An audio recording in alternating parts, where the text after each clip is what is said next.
Stanley here, Sterilizer Autoclave Solutions, cycle fault 15, G4 cycle fault number 15. Go to the manual. The cassette temperature rose above the high threshold during the sterilization phase of the cycle or above 138 degrees C during conditioning or pressurizing phase of the cycle. What that means is see cycle fault 10 or give us a call and we'll just break it down for you simply. But cycle fault 10, we're going to look for kinked or pinched exhaust tubing. Come on back here, Tim.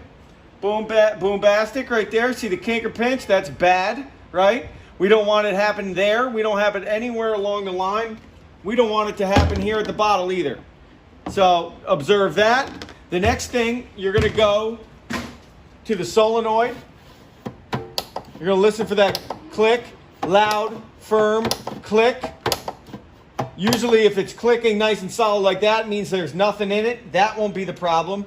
And then thirdly, if that's a word, I'm not sure. I just made it up. Either way, the Venturi back here. See all those little channels there? A lot of rubber, plastic, paper melts back there, gets stuck back there. That would cause it to not exhaust properly. Give us a call, 704-966-1650. We'll help you with cycle fault, G4 cycle fault number 15.